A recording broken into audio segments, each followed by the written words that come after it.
दोस्तों नमस्कार। आज की कहानी बड़ी हैरान करने वाली है। एक लड़का जिसे ट्रेन में चोरी करने के आरोप में बुरी तरह लोग मारते हैं, उसे मारकर लहूलुहान कर दिया जाता है और अंत में उसे चलती ट्रेन से बाहर फेंक दिया गया। घर वालों ने उसका अंतिम संस्कार भी कर दिया।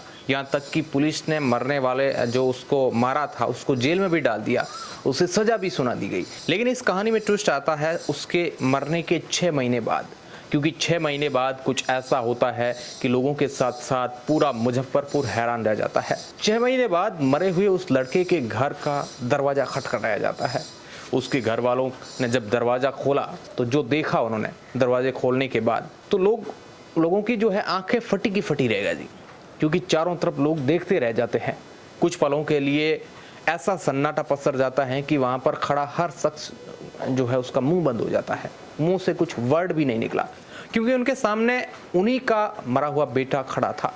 जरा सोचो उस समय का माहौल कैसा हुआ होगा, कैसा सन्नाटा पसर गया होगा। और सबसे बड़ी बात तो यह है कि वो मरा हुआ वो लड़का जिंदा कैसे हुआ। वाकई में ये कहानी कोई फिल्मी कहानी की तरह है। बात बस इतनी है कि फिल्मों में नकली चीजें दिखाई जाती है और मैं आपको आज हकीकत की कहानी सुनाने जा रहा हूँ। तो चलिए आज की इस कहानी को आप एंड तक जरूर देखिएगा, क्योंकि ये कहानी आपको भी अंदर तक हिला सकती है। दरअसल ये घटना है बिहार के मुजफ्फरपुर की, जहाँ एक लड़का नाम एहताम अंसारी रहता था, जो अपने कुछ जरूरी काम के कारण दिल्ली जाता है और दिल्ली से वो अयोध्या जाता है और अयोध्या से एक बार फिर वापस वो दिल्ली जा रहा था। ये वक्त था 16 दिसंबर 2022 का, मतलब आज से करीब 6 महीने पहले रात का वक्त था। वो ट्रेन में जनरल बोगी में सफर कर रहा था। उसी ट्रेन के उस डिब्बे में एक महिला यात्री का जो है फोन चोरी हो जाता है। जहां महिला ट्रेन में काफी उसके द्वारा शोर शराबा किया जाता है, हल्ला मचाया जाता है कि मेरा फोन गुम हो गया, ये तो लोग भी एक्टिव हो जाते हैं। ट्रेन में लोगों को एक कॉर्नर में बैठे एक लड़के पर शक होता। लड़का चुपचाप बैठा था। वो लड़का कोई और नहीं बल्कि बिहार का ही लड़का एहताम अंसारी था, जिसकी मैं कहानी सुना रहा हूँ। लोग जाकर उससे उस फोन से पूछते हैं उस लड़के से कि तुमने फोन तो नहीं लिया। जाहिर सी बात है, कोई भी आदमी खुद को कैसे चोर बताएगा, क्योंकि उस लड़के ने फोन तो ले लिया था लेकिन वो बता नहीं रहा था।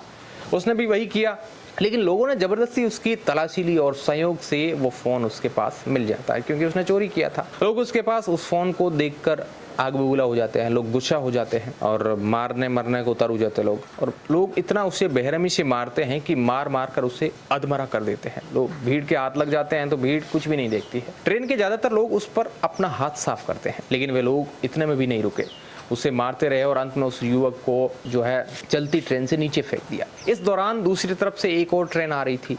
उसी ट्रेन की चपेट में आने से शायद एक युवक की मौत हो जाती है। ये सूचना सभी को मिली और दौरान ट्रेन में लोग इसका वीडियो बना लेते हैं, जिस लड़के को पीट रहे थे, और वो वीडियो जो है सोशल मीडिया पर वायरल हो जाता है। उस वीडियो में देखा जा सकता है कि उस ट्रेन में उसे कैसे मारा जा रहा है।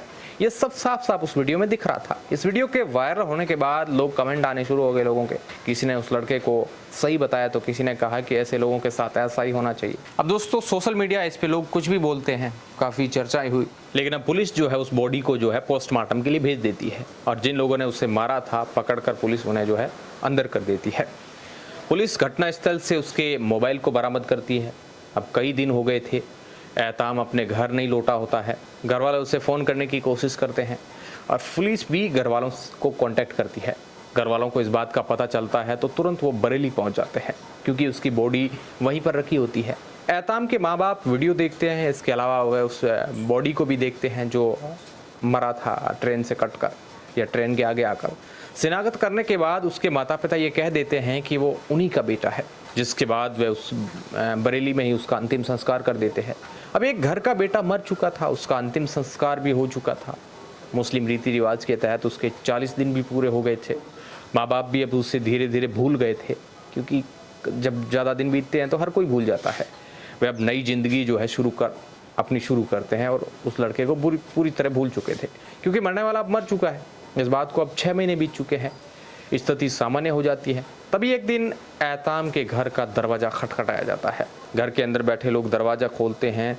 दरवाज़ा खोलने के बाद इस कदर वो शौक हो जाते हैं कि उनके मुंह से एक लफ्ज़ भी नहीं निकल पाया, क्योंकि उन्हें यकीन नहीं हो रहा था कि जिस लड़के को उन्होंने अपने हाथों से दफनाया था, अपने हाथों से अंतिम संस्कार किया था, वो सामने जिंदा कैसे खड़ा है। एक बार तो लगा होगा कि शायद कोई उसकी आत्मा है।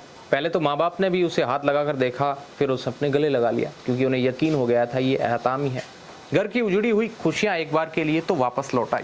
अब एक घर की तो खुशियां आ चुकी थी, लेकिन सोचने वाली बात है कि ये मरा हुआ इंसान जिंदा कैसे हो सकता है, क्योंकि घर वालों ने खुद उसकी शिनाख्त की थी, यहाँ तक कि उसके हाथों से, अपने हाथों से बरेली में अंतिम संस्कार किया था। किसी को समझ नहीं आ रहा था कि आखिर ये कहानी क्या है, लेकिन जब घर वालों ने उससे पूरी कहानी पूछी तो सब सुनने के बाद हैरान रह गए। उस कहानी को सुनने के बाद सबकी हालत खराब हो गई। अब एहताम अपने घर वालों को अपनी पूरी कहानी बताता है, जो एक फिल्मी कहानी से कम नहीं थी।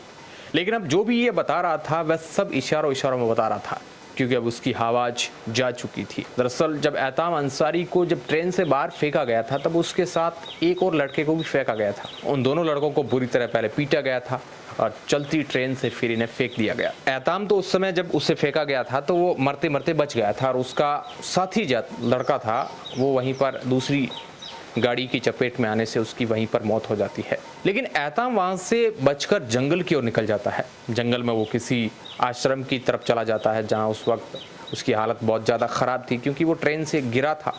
उस आश्रम में कई साधु होते हैं जो उसकी सेवा करते हैं, उससे मौत के मुँह से बाहर निकालते हैं, मरहम पट्टी करते हैं। उस दौरान उसकी जान बचा ली जाती है, लेकिन उसकी आवाज़ चली जाती है और कुछ याददाश्त भी उसकी जो है कमज़ोर पड़ जाती है, एक प्रकार से चली जाती है। लेकिन घर की बातें कुछ उसे याद थी, जिसके बाद वो कैसे भी करके लोगों से सहायता मांगकर अपने घर पहुंच जाता है, और इस प्रकार एक घर वालों को मरा हुआ बेटा उन्हें वापस मिल जाता है। लेकिन इस पूरे वीडियो में सबसे बड़ी बात यह है कि एहताम की जगह वो लड़का मारा गया था, वो लड़का कौन था, उसके घर वालों को अभी तक पता चला है या नहीं। जानकारी के मुताबिक अभी तक उसके बारे में कुछ भी पता नहीं चला है, वो लड़का कौन था, क्योंकि उस समय एहताम के घर वालों ने भी ये कह दिया था कि वो डेड बॉडी उन्हीं के बेटे की है। तो अब इसके आगे पुलिस वाले भी क्या कर सकते थे। बस अब दोस्तों इतना ही कहना चाहते हैं कि कोई भी बड़ा डिसीजन या किसी को मारने से पहले आप एक बार ज़रूर सोच लिए कि वो भी किसी का बेटा है। हो सकता है उसने अच्छा काम नहीं किया, मोबाइल चुराया, जो भी किया, लेकिन जान से मार देना कहाँ तक सही है। तो ये कई परिवार उजड़ जाते हैं, उनके भी बेटे माँ बाप इंतज़ार करते हैं। ऐसा करने से एक बार खुद के अंदर भी झांक कर देखे कि अगर मेरे साथ भी ऐसा होता है तो कैसा फील होगा। तो आज की कहानी यही है, इस कहानी से यही सीख मिलती है। बाकी आज के लिए बस इतना ही। इसी प्रकार की कहानियाँ सुनने के लिए आप जो है इस चैनल को या इस पेज को जो है फॉलो करें। धन्यवाद।